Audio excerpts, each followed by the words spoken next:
अब हम बात कर रहे हैं इस वीडियो में अपना खुद का कार्य जीवन सुधारना। किसी भी संगठन के लिए अपने कर्मचारियों को समग्र कार्य जीवन में सुधार लाना निर्णायक कार्य होता है। ठीक है, फिर भी प्रत्येक कर्मचारी के लिए अति आवश्यक है कि वह ईमानदारी के साथ अपना कार्य जीवन सुधारने, जिसमें से उसे नौकरी में संतोष मिले, उत्पादन की गुणवत्ता,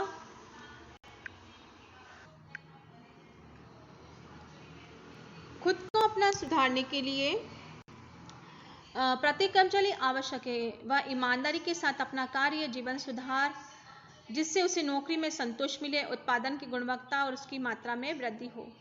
कर्मचारी दृष्टिकोणों से कार्य जीवन के संबंध केवल नौकरी से ही नहीं होता, बल्कि इस बात से भी होता है कि वह अपने कार्य जीवन को कैसे अनुभव करता है। इस दिशा में महत्वपूर्ण है कि व्यक्ति अपने कार्य को ऊर्जा, आत्मसंतोष, अधिगम के स्रोत के रूप में देखता है। इस विषय के संदर्भ में कुछ सामान्य सुझाव दिया गया है।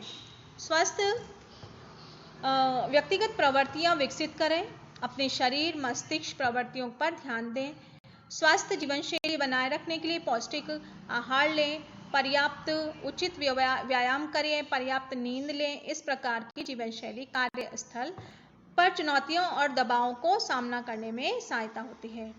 परानुभूति व सहानुभूति बने, सहकर्मी, अधीनस्थ कर्मियों और निरीक्षकों के पारस्परिक क्रिया अनिवार्य है और इसके लिए परानुभूति दृष्टिकोणों की आवश्यकता है, जिसके फलस्वरूप आपको सकारात्मक परिणाम मिलेंगे।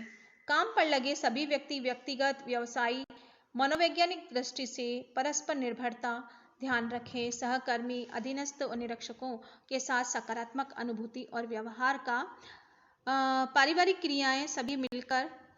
पारस्परिक क्रियाएं सभी मिलकर आपसी सद्भाव पैदा करें और जो लोग एक दूसरे की मदद करते हैं अधिक आत्मसंतोष लाभ प्राप्त करते हैं, साथ ही किसी व्यक्ति की आवश्यकता की पूर्ति में भी मदद करते हैं। कार्यों को सफलतापूर्वक पूर्ण करने के लिए जीविका के विकास के लिए अच्छा संप्रेषण और अंतर्वैयक्तिक कौशल का होना भी अत्यावश्यक है। पूरा समय संगठन के प्रति निष्ठा, वचनबद्धता बनाए रखना, व्यावसायिक रूप से नीतिपरक होना महत्वपूर्ण है। साझेदारी को प्रोत्साहन देने, दल के सदस्य के रूप में कार्य करें। जो लोग इस प्रकार एक दूसरे की मदद करते हैं अधिक आत्मसंतोष और लाभ अनुभव करते हैं। दूसरों के साथ पारस्परिक क्रियाएं आपसी लाभ देना होना चाहिए। दूसरों के साथ मिलकर काम करें और योगदान उपलब्धियों के लिए सम्मान और मान्यता दें।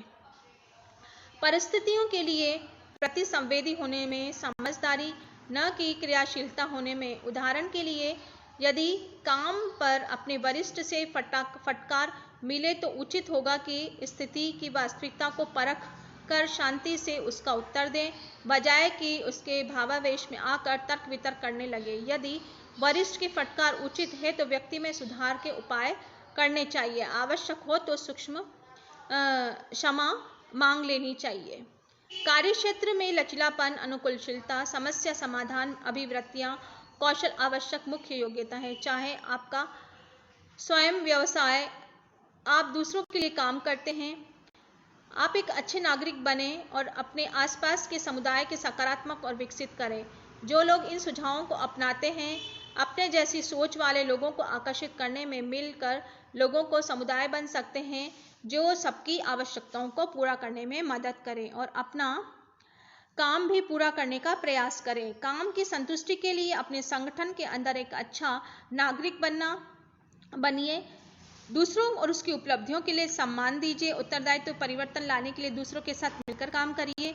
जीवन के अनुभवों से सीखिए। कार्य की संतुष्टि का संबंध दिन प्रतिदिन की चुनौतियां, दबाव, विचलित करने वाली परिस्थिति को स्वीकार करना, उन्हें जीवन के अनुभव में बदलने में, यह आपको विकास करने में एक बेहतर, अधिक आत्मसंतुष्टि वाला व्यक्ति, एक व्यवसायी बनने में मदद करता है। जीवन और कार्य में यह संतुलन प्राप्त करना सरल नहीं है, परंतु सामाजिक पर्यावरणीय परिवर्तनों के अनुरूप स्वयं को ढालने की क्षमता होना आवश्यक है। किसी भी व्यवसाय में प्रमुख क्षमताएं आवश्यक कार्यस्थल कौशल, उसकी मूलभूत आवश्यकता, उन्हें विद्यालयों और महाविद्यालयों में शैक्षणिक पाठों के तरह पढ़ाया जाना नहीं जा सकता, परंतु वे व्यक्ति के सक्षम बनाने में मदद करते हैं, आवश्यक होते हैं और व्यक्ति के विकास के साथ साथ उन्हें प्राप्त करना, प्रखर बनाना आवश्यक होता है।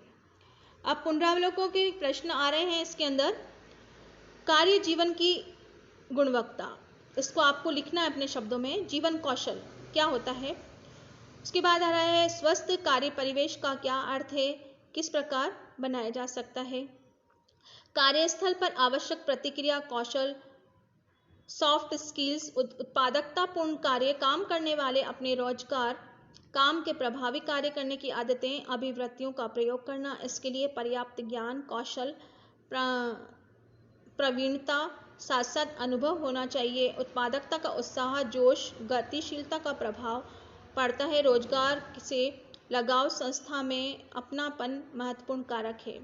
प्रभावी ढंग से सीखना, प्रत्येक व्यक्ति को पढ़ने, लिखने और परिकलन के लिए जरूरी कौशलों की आवश्यकता होती है। इसके अतिरिक्त क्षेत्र से संबंधित अन्य सूचना प्राप्त करने के लिए उपकरणों, कार्यनीति उपयोग करने के लिए क्षमता के अनुसार जीवन कौशल की आवश्यकता होती है। और अपने क्षेत्र में प्रतिष्ठा पाने के लिए, क्षेत्र के विकास के साथ प्रगति करने के लिए, अपने क्षेत्र की नवीनतम जानकारी प्राप्त रखना, कड़ी मेहनत करने के लिए प्रेरणा भी उतनी ही आवश्यक होती है। स्पष्ट संप्रेषण, समुचित लिखना, बोलना, सुनने में कौशल के प्रयोग के लिए स्पष्ट संप्रेषण आवश्यक है, ताकि व्यक्ति यथार्थ रूप से सूचना, विचार, सुझाव दूसरों तक पहुंचा सके। मिलजुल कर काम करना, प्रत्येक व्यक्ति को काम पूरा करना, समस्याओं से सुलझने, झगड़ों को निपटाने के लिए, सूचना उपलब्ध कराने के लिए, प्रोत्साहन देने के लिए आपस में मिलजुल कर काम करना चाहिए। विवेचनात्मक संरचनात्मक सोच, प्रत्येक सफल व्यक्ति कुछ नया और सृजन करना चाहता है। इस नाते वह विश्लेषणात्मक चिंतन, विवेचनात्मक मूल्यांकन के लिए विभिन्न सिद्धांतों और कार्यनीति को अपनाता है। अन्य अपेक्षित कौशलों में सम्मिलित एकाग्रता, सतर्कता, सूझबूझ, व्यवहार कुशलता, परानुभूति, व्यवहार कौशल, प्रशिक्षण देना, काम सौंपने और दूसरों से कार्य करवाने की योग्यता, पूर्व सोच, दृष्टिकोण, विविध कार्यों करने की योग्यता। अभी हम इसमें बात करेंगे कार्य नैतिकता और श्रम का महत्व। कार्य चाहे सवेतन नौकरी हो या घर पर किया गया अवैतनिक कार्य, स्वयं सेवक के रूप में मानव प्रकृति का मूल आधार हो। प्रत्येक व्यक्ति बहुत अधिक माननीय होता है, परंतु आधुनिक युग में धन दौलत से अधिक महत्व दिया जाता है। कोई व्यक्ति कुछ भी काम करे, उसे पद प्राप्त हो, वित्तीय स्तर हो, व आदर का हकदार हो। विश्व स्तरीय मानवाधिकार घोषणा पत्र में यह बताता है कि सभी स्वतंत्र पैदा हुए हैं और सम्मान और अधिकार में बराबर होते हैं। प्रत्येक व्यक्ति अपने काम के बड़े व छोटे भाग द्वारा समाज की भलाई में योगदान देता है।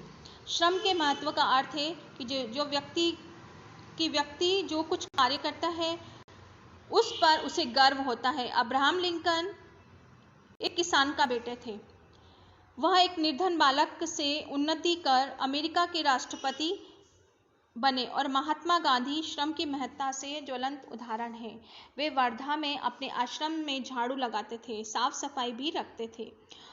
उन्होंने कभी इन कामों को छोटा अपमान का अनुभव नहीं किया, जिन्हें कुछ लोग निम्न श्रेणी का कार्य समझते हैं। वे श्रम के महत्व के बताने के लिए अपना शौचालय तक स्वयं साफ करते थे। इस संदर्भ में याद रखना आवश्यक है कि कोई व्यक्ति जो भी कार्य करता है उसे मूल्य और नैतिकता के आधार पर आंकना चाहिए। मूल्य और नैतिकता व्यवहारिक नियम होते हैं।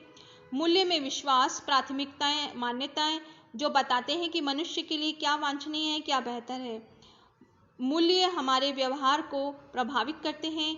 6 महत्वपूर्ण मूल्य हैं: सेवा, सामाजिक न्याय, लोगों की मान मर्यादा, उपयोगिता, मानव संबंधों का महत्व, ईमानदारी। नीतिशास्त्र एक औपचारिक प्रणाली नियमों का समुच्चय है जिसे लोगों ने एक समूह द्वारा स्पष्टता अपनाया है। व्यावसायिक नीतिशास्त्र, चिकित्सा नीतिशास्त्र नैतिकता के इस प्रकार परिभाषित किया गया है कि व्यक्ति अथवा व्यवसाय के विभिन्न सदस्यों के आचरण का परिचालन करके नियम व मानक। नीतिशास्त्र में सदैव अपनाने वाले लोगों के लिए सहकर्मियों का आदर पाता है, उन्हें नैतिकता अपनाने के लिए प्रोत्साहित करता है। कार्यस्थल पर मूल्य नैतिकता समय धन के अव्यय को कम करने में सहायक होता है, साथ ही कर्मचारियों के मनोबल, आत्मविश्वास, उत्पादकता को बढ़ाता है। सभी कार्य परिस्थितियों में नैतिकता, सम्मान और सामान्य नियम लागू होता है। हालांकि हर उम्र के कार्मिक, बच्चे, बूढ़े, वृद्ध जन, महिलाएं कार्मिक विशेष समूह होते हैं। इनमें कार्यस्थल पर उपस्थिति अलग प्रकार की चुनौती का प्रभाव उत्पन्न करती है, जो उनके जीवन की गुणवत्ता समाज से संबंधित है। पुनरावलोकन के प्रश्न इसके अंदर आ रहे हैं। श्रम के महत्व का क्या अर्थ है? व्यावसायिक दृष्टि के मूल्यों में नैतिकता की भूमिका को संक्षेप में समझाइए। ठीक है, ये आपका जो लेसन है बहुत फर्स्ट लेसन है, बहुत बड़ा है बच्चों, है ना। 56 पेज का है, ये 58 पेज का है आपका ये लेसन। अभी मैंने इतना ही लिया है इस वीडियो में। नेक्स्ट वीडियो में अपन लेंगे निष्पादन, रचनात्मक और नवाचार। ठीक है, अभी इसको आप पढ़ें और सुने, दोनों काम करना आपको ज़रूरी है। ठीक है, एक बार में कोई भी चीज़ याद नहीं होती है, काफ़ी चीज़ें तो आपको याद भी हैं। ठीक है।